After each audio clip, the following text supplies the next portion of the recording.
আপনি এশারের নামাজ পড়ে ঘুমারে ঘুমাইয়া গেলেন, আর আমল করলেন না। শুধু এশারের নামাজ পড়ে আপনি ঘুমারে ঘুমাইয়া যান। আল্লাহ নবী সাল্লাল্লাহু আলাইহি ওয়াসাল্লাম বলে, উম্মত, আল্লাহ তাআলা তোমার আমলনামার মধ্যে পরদরাত তাহাজ্জুদের নামাজ পড়লে যেই পরিমাণ সওয়াব হইতো, আল্লাহ তাআলা সেই পরিমাণ সওয়াব আপনার আমার আমলনামার মধ্যে দান করে দেন। সুবহানাল্লাহ। শুধু তাই নয়, আপনি যদি ফজরের নামাজটা আবার জামাতের সাথে পড়তে পারো রে ভাই, এশারের নামাজ পড়ে ঘুমাইলেন, আবার ফজরের নামাজের সময় উঠলেন, মুয়াজ্জিন যখন আপনাকে ডাক দে হাইয়া আলাস সালাহ, মুয়াজ্জিন যখন মসজিদ থেকে আপনাকে ডাকতেছে আসসালাতু খায়রুম মিনান নাওম, বান্দা ঘুমার চাইতে নামাজ বলো, ঘুমার চাইতে নামাজ উত্তম। তুমি এই ডাকটা শোনার সাথে সাথে তুমি আল্লাহর কথা স্মরণ হয়ে গেল, এখন আর ঘুমাইতে পারি না, আমার আল্লাহর পক্ষ থেকে মুয়াজ্জিন আমাকে ডাকতেছে, ঘুমার চাইতে নামাজ বলো, আমি আর ঘুমাইতে পারি না। বান্দা শীতের মধ্যে কম্বলটা ফালাইয়া, লেপটা ফালাইয়া বান্দা আল্লাহর ঘরের মধ্যে চলে যায়। ওই বান্দা যদি ফজরের নামাজ জামাতের সাথে পড়তে পারে, আল্লাহ নবী সাল্লাল্লাহু আলাইহি ওয়াসাল্লাম বলে, উম্মত, যেই বান্দা ফজরের নামাজ জামাতের সাথে আদায় করলো, আল্লাহ তাআলা ওই বান্দার আমলনামার মধ্যে পূর্ণ রাত তাহাজ্জুদের নামাজ পড়লে যেই পরিমাণ সওয়াব হইতো, এই পরিমাণ সওয়াব আমার আল্লাহ তোমার আমার আমলনামার মধ্যে দান করে দেন। সুবহানাল্লাহ। আপনি মাত্র এশার পড়ছেন, ফজর পড়ছেন, পূর্ণ রাত তাহাজ্জুদ নফল নামাজ পড়লে যে পরিমাণ সওয়াব হইতো, এই পরিমাণ সওয়াব আমার আল্লাহ আপনার আমার আমলনামার মধ্যে দান করে দেন। সুবহানাল্লাহ। বান্দা, এখন তোমার আমলের দাম নাই, তোমার কাছে আমার কাছে টাকার খুব দাম, এখন তোমার কাছে আমার কাছে আমলের দাম নাই, নেক আমলের দাম নাই। হাসরের ময়দানে দেখা যাবে একটা আমলের কারণে, একটা নেকের কারণে তোমাকে জান্নাত থেকে বের করে দিবে। কি বলেন ঠিক কিনা? একটা গুনার কারণে, একটা আমলের কারণে, একটা মাত্র নেকের কারণে তোমাকে আল্লাহ জান্নাত দিবে না, এমন সময়ই আসতে পারে। সেই জন্য আল্লাহ নবী সাল্লাল্লাহু আলাইহি ওয়াসাল্লাম বলে, উম্মত, আলী রাদিয়াল্লাহু তাআলা আনহুকে বিশ্ব নবী রাহমাতুল লিল আলামিন নসিহত করতেছেন, তিনটা জিনিস বিলম্ব করবে না। এক নম্বর জিনিস হলো, যখন নামাজের সময় হয়ে যায় সাথে সাথে বান্দা তুমি নামাজটুকু আদায় করো না, বলেন না সুবহানাল্লাহ।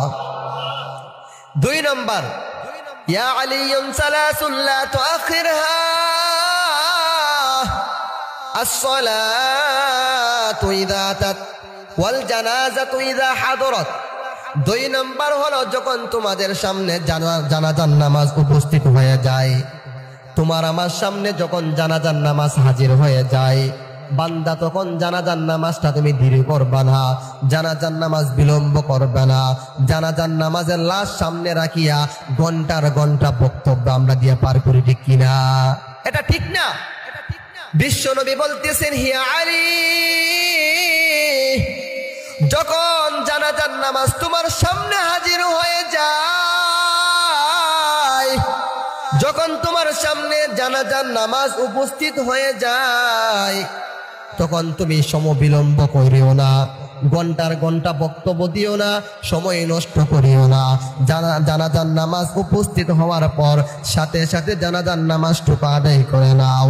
বান্দা যদি নেককার হয়ে যায়, যেই বান্দা দুনিয়ার থেকে বিদায় হয়ে যায়, বান্দা যদি নেককার হয়ে যায়, বান্দা বলতে থাকে, তোমরা আমাকে তাড়াতাড়ি দাফন করো, তোমরা আমাকে কবরে নিয়ে যাও।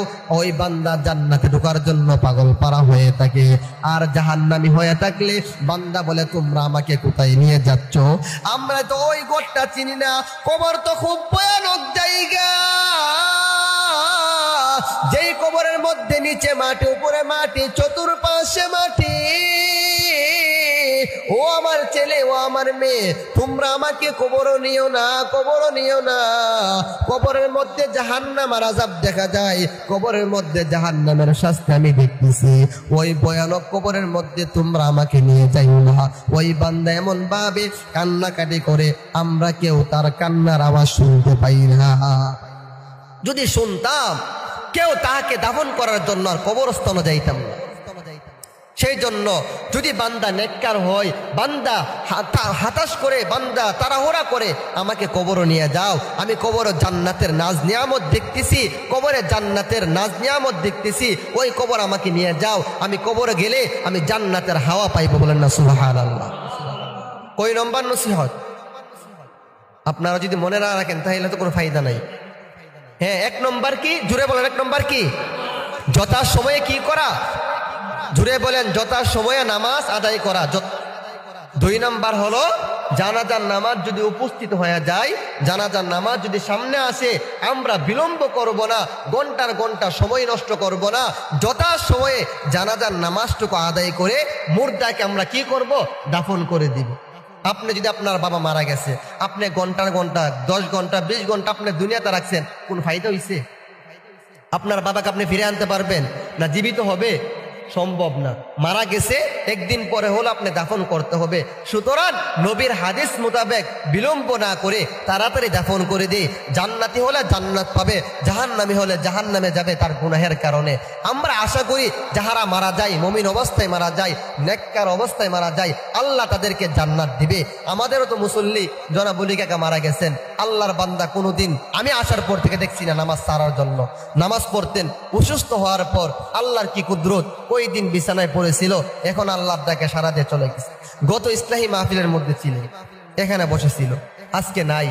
এই মাহফিল চলতেছে, চলবে, আপনি থাকবেন না, হয়তো বা আমি থাকবো না, কিন্তু যেটা চালু হয়েছে এটা চলবে। সেই জন্য তাদের জন্য দোয়া করা, যাহারা এই মাহফিল চালু করে, যাহারা এই মাহফিলের সময় দেয়, টাকা দেয়, অর্থ সম্পদ ব্যয় করে, আল্লাহ তাআলা ওই সব ব্যক্তিদের সহযোগিতা করার কারণে আল্লাহ তাদের কবরের মধ্যে এর সওয়াব আল্লাহ পৌঁছায় দেয়। বলেন সুবহানাল্লাহ। সেই জন্য কয়টা নসিহত গুলো? 2টা। 3 নম্বর নসিহত, আল্লাহ নবী সাল্লাল্লাহু আলাইহি ওয়াসাল্লাম বলেন, ইয়া আলিয়ুম সালাতুন লা তুআখিরহা, as-সালাতু ইযা তাত ওয়াল জানাজাতু ইযা হাদারাত ওয়াল আইয়িমু ইযা ওয়াজাত লাহা কুফুয়ান। আল্লাহ তাআলা বলে, ইয়া আলী, আল্লাহ নবী সাল্লাল্লাহু আলাইহি ওয়াসাল্লাম বলে, ইয়া আলী, তোমার যখন কন্যা সন্তান হয়, তোমার যখন মেয়ে সন্তান হয়, তোমার মেয়ে সন্তানের যখন বয়স হয়ে যায়, তোমার মেয়ে সন্তানের যখন বিবাহের বয়স হয়ে যায়, তোমার মেয়ে সন্তানের সমপর্যায়ে যদি বর পাও, জামাই পাও, স্বামী পাও, ভালো ছেলে পাও, তোমার মেয়ে সন্তানকে বিলম্ব করিও না, কন্যা সন্তানকে বিলম্ব করিও না, ওই কন্যা সন্তানকে বিবাহ বন্ধনে আবদ্ধ করে দাও। বলে না সুবহানাল্লাহ। কেননা ফিতনা ফাসাদের দুনিয়া, আপনি যেই দিকে তাকাইবেন শুধু গুনার গুনাহ, আপনি যেই দিকে তাকাইবেন চোখের গুনাহ, আপনি যেই দিকে যাবেন হাতের গুনাহ, আপনি যেই দিকে হাঁটবেন পায়ের গুনাহ। আপনার মনের মধ্যে কল্পনার গুনাহ আসতে পারে কিনা? চতুর্দিকে শুধু গুনাহের কাজ চলতেছে, গুনাহের কাজ চলতেছে। সেই জন্য রহমাতুল লিল আলামিন বলেন, তোমার কন্যা সন্তানের যখন বিবাহের বয়স হয়ে যায়, তোমার কন্যা সন্তানকে বিলম্ব করিও না, ওই কন্যা সন্তানকে বিবাহ বন্ধনে আবদ্ধ করে দেব। বলেন না সুবহানাল্লাহ। 1 নম্বর হলো যথা সময়ে নামাজ পড়া। কি করা? 1 নম্বর হলো যথা যায়, বান্দা দুনিয়ার কাজ আর করিও না, দোকানদারি করিও না, আর বাজারে সময় নষ্ট করিও না। যখন নামাজের সময় হয়ে যায়, আল্লাহর ডাকে সাড়া দিয়া, আল্লাহর ডাকে সাড়া দিয়া সাথে সাথে মসজিদের মধ্যে চলে আসো, নামাজটুকু আদায় করে নাও। 2 নম্বর হলো যখন জানাজার নামাজ উপস্থিত হয়ে যায়, জানাজার নামাজ সামনে চলে আসে, ওই জানাজার নামাজের সময় নষ্ট করিও না, জানাজার নামাজ সাথে সাথে জানাজার নামাজ আদায় করে নাও, ওই মুর্দাকে দাফন করে দিয়ে চলে আসো।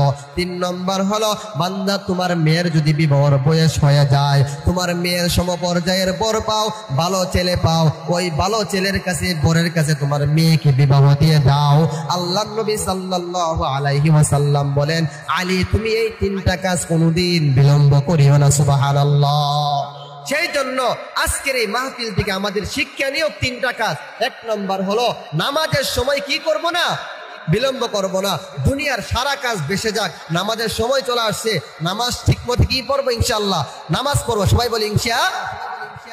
নামাজ পড়বো তো ইনশাআল্লাহ। আর নামাজ ছাড়বো না। 2 নাম্বার হলো জানাজার নামাজ যেহেতু আমরা পড়তে যাই, যখন জানাজার নামাজ চলে আসে আমরা বিলম্ব করব না, যথাসময়ে চেষ্টা করব জানাজার নামাজটুকু আদায় করে মুর্দারকে আমরা কি করব, কবরস্থ করে দিয়ে চলে আসব। 3 নম্বর হলো মেয়ে সন্তান বড় হয়ে গেছে, ভালো ছেলে খুঁজ করে মেয়ে সন্তানকে বিবাহ দিয়ে দিব। কেননা ফিতনা ফাসাদের জমানায় চতুর্দিক দিয়ে গুণ আসতেছে, ওই মেয়ের কারণে হয়তোবা আল্লাহ আপনাকে জাহান্নামে নিক্ষেপ করতে পারে। সেই জন্য নিজে আগে বাঁচো, আগে নিজে জাহান্নাম থেকে বাঁচো, তারপরে তোমার মেয়ে, তোমার ছেলে, তোমার পরিবার, তোমার পরিজন যা আছে, তোমার মানুষ। ইয়া আইয়ুহাল্লাযীনা আমানু কু আনফুসাকুম ওয়া আহলিকুম নার। আগে নিজে জাহান্নাম থেকে বাঁচো, তোমার পরিবার পরিজনকে বাঁচাও, আগে নিজে বাঁচতে হবে। সেই জন্য আল্লাহ তাআলা আমাদের সকলকে জাহান্নাম থেকে বেঁচে থাকার তৌফিক দান করে, সকলে বলে আমিন। জীবনে আর নামাজ ছাড়বো না ইনশাআল্লাহ, আজকে থেকে ওয়াদা করতেছি আর নামাজ ছাড়বো না ইনশাআল্লাহ। আল্লাহ তাআলা আমাদের সকলকে 5 ওয়াক্ত নামাজ জামাতের সাথে আদায় করার তৌফিক দান করে, সকলে বলে আমিন।